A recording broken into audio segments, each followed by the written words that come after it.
Hello everyone. तो बिहार विशेष सर्वेक्षण के दौरान जो अभी फील्ड में कार्य कैसे होता है, मैं अमीन साहब के साथ एक इंटरव्यू भी दिखाने वाला हूं आज।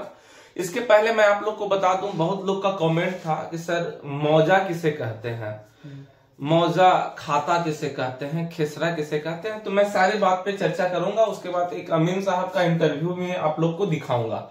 तो देखेंगे पहले मौजा जो है डेट मीन्स समझ जाइए कि एक रजस्व ग्राम, मतलब एक गांव है। ठीक है, एक गांव है।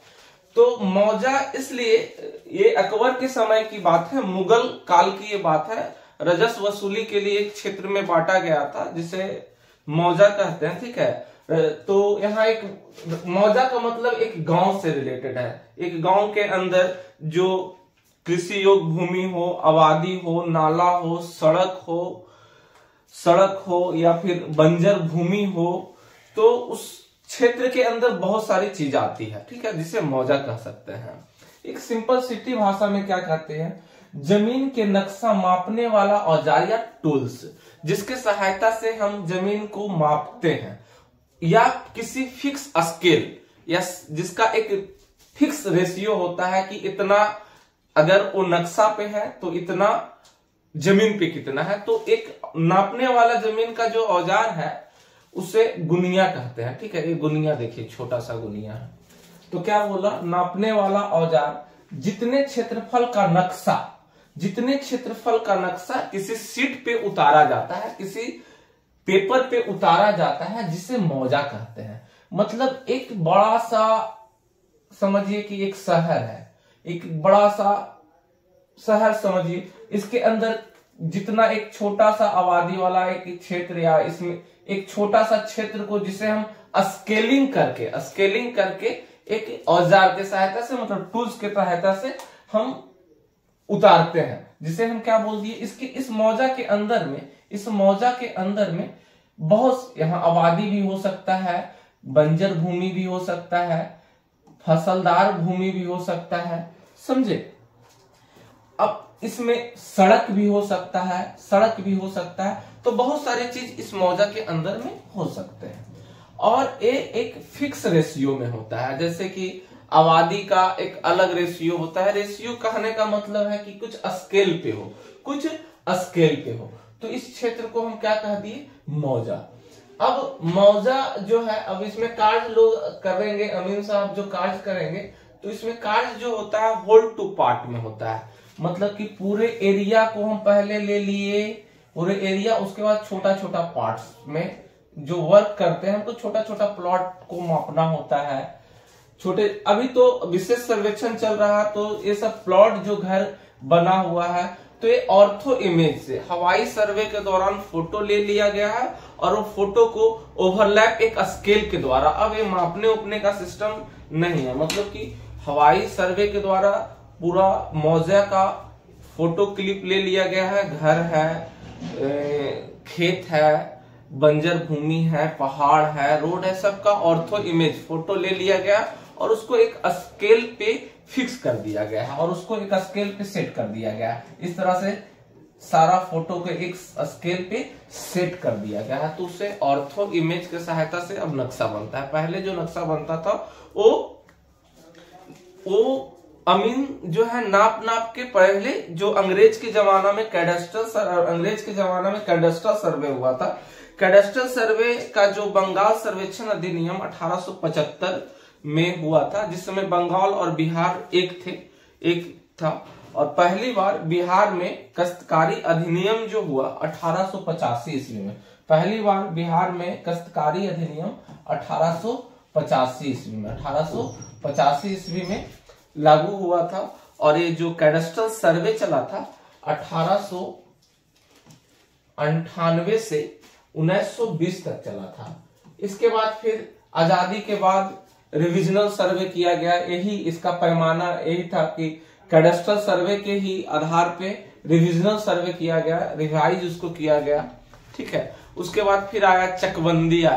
चकबंदी में क्या होता है, जनरली चकबंदी इंदिरा गांधी के समय में आया था। चकबंदी में क्या होता है कि एक मौजा है और किसी रैयत मतलब कि गांव के जिसके नाम से खाता हो, जिसके नाम से अकाउंट हो, जिसके नाम से जमीन हो, जिसके नाम केवाला हो। केवाला उसे कहते हैं जो भूमि का खरीद बिक्री हो चुका है, ठीक है। या खतियान जो होता है जिससे सर्वे के दौरान अकाउंट जिसका खुलता है, जिसके नाम से खाता खुलता है, उसे खतियान कहते हैं, ठीक है।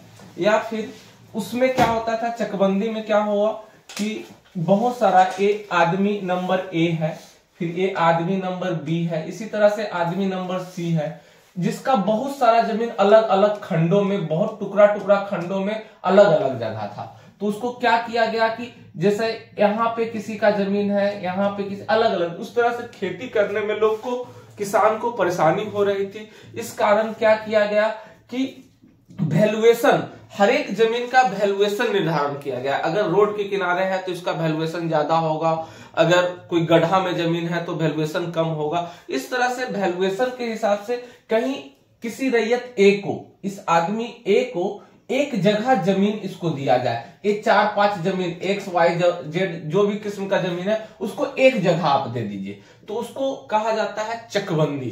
तो संभवतः कि ये सर्वे जैसा ही हमारा खत्म होगा, इसके बाद चकबंदी महत्वाकांक्षी योजना ये सर्वे सरकार का है, क्योंकि अभी भी जो गांव में यहाँ के जो बिहार के किसान हैं अच्छी तरह से खेती नहीं कर पाते हैं, बाहर पलायन करते हैं। इसका मुख्य कारण यही है कि उनका जमीन टुकड़ा टुकड़ा में, खंड खंड में अलग अलग जगह, अगर वो एक जगह हो जाए तो एक प्रोफेशनली किसान बन के एक अच्छे खेती कर सकते हैं। तो एक गांव में चकबंदी कराना बहुत ही अति आवश्यक है। तो सर्वे के बाद चकबंदी जरूर ही होगा और ये महत्वाकांक्षी योजना है सरकार का, तो आप लोग टेंशन फ्री रहे। अब हम आप लोग को एक इंटरव्यू जो गांव में कैसे अमीन साहब कार्य करते हैं वो इंटरव्यू मैं आप लोग को दिखाना चाहूंगा। Thank you. Good morning everyone.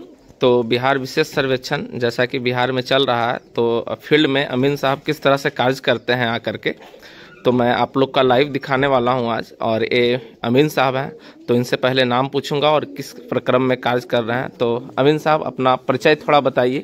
Good morning सभी को, मेरा नाम मुकेश कुमार हुआ। अभी मैं याददाश्त पंजी संधारण कर रहा हूँ। किस प्रक्रम में आप कार्य अभी कर रहे हैं अमीन साहब? अभी खानापुरी कार्य कर रहा हूँ। खानापुरी कार्य में याददाश्त पंजी संधारण कर रहा हूँ। याददाश्त पंजी में आप क्या क्या संधारण करते हैं, रैयतों को भी सुविधा हो जैसे आप बता देंगे, तो क्या क्या आप याददाश्त पंजी में करते हैं अमीन साहब? याददाश्त पंजी में सबसे पहले 14 कॉलम होता है, इसमें हर एक कॉलम का अपना महत्व होता है, ठीक है।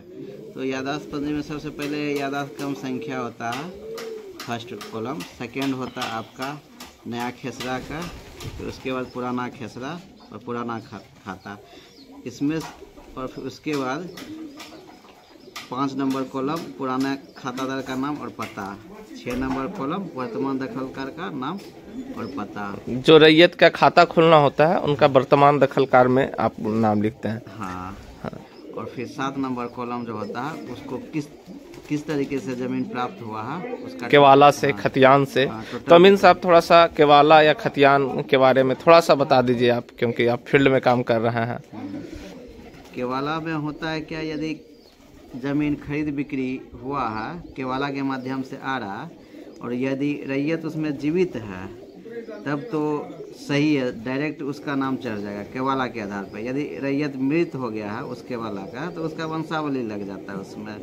जैसा कि हम सब खतियानी जमीन में वंशावली लगाते हैं। वंशावली किन से बनवाना पड़ता है अमीन साहब? वंशावली सरपंच से बन जाएगा। अभी सरपंच को पावर मिल गया है, पिछले बार खत्म हो गया था पावर, लेकिन अभी फिर मिल गया 2-4 दिन पहले, उनसे हो जाएगा। नहीं तो कोर्ट से या अंचल से, जहाँ से अपना सुविधा हो वहाँ से बनवा करके अपना काम करवा सकते हैं। और अमीन साहब खतियान रैयत देते हैं, उसके साथ क्या क्या पेपर आपको देते हैं रैयत लोग? हमको पेपर में सिर्फ सभी चीज़ का जीरोक्स चाहिए। जैसे खतियान यदि दे रहे हैं तो खतियान का जीरोक्स चाहिए, उसके बाद करंट रसीद देते हैं तो सही रहता है, वंशावली देते हैं, और उसके बाद साथ में जो है आधार कार्ड लगता है। प्रत्येक वंशावली के आधार पर प्रत्येक उत्तराधिकारी का आधार कार्ड लगता है। जी जी। तो फील्ड में कार्य करने में आपको कहीं कोई दिक्कत तो नहीं होती है? रिस्पांस कैसा रहता है अमीन साहब? नहीं, कहीं दिक्कत नहीं होता। कोई परेशानी? नहीं, परेशानी अभी तक तो नहीं देखा गया है। रैयत लोग का रिस्पांस कैसा रहता है? जो देख सकते हैं अमीन साहब आए हैं, इनको बैठने के लिए टेबल कुर्सी निकाल दिया गया है और लोग किस तरह से इनका रिस्पेक्ट करते हैं और फील्ड में आकर के पेपर देते हैं।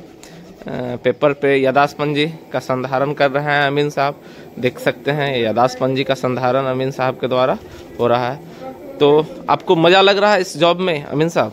हाँ, अच्छा लग रहा है। मज़ा आ रहा है? फील्ड में रैयत से मिलते हैं। हाँ। रैयत मतलब कि गांव के आदमी, गांव के लोग से मिलते हैं, नए लोग से मिलते हैं, अच्छा लगता है। हाँ, बहुत अच्छा। और कुछ विशेष बताइए आप, जो कि दर्शकों को बताना चाह रहे हैं या रैयतों को बताना चाह रहे हैं। मौजा में आने के बाद होता है तरह तरह के रैयत मिलते हैं और फिर उसके बाद उनका जो है वो मिलने के बाद वो अपने बारे में बताते हैं कि हमारा काम कैसा चल रहा है, और उनका जो हर एक का लोकेशन जो होता है, घर उर भी देखने को अजीब अजीब तरीके से जो घर बनाए हुए रहते हैं गांव में, वो भी देखने को मिलता है। जैसे हम आपको अभी दिखाएंगे ये घर ऐसे ऐसे घर गांव में मिलते हैं और आपको रैयत लोग आते हैं, बैठाते हैं। देखिए अमीन साहब का अब कॉल आ गया है, तो आज का वीडियो यहीं तक रहने देते हैं। धन्यवाद।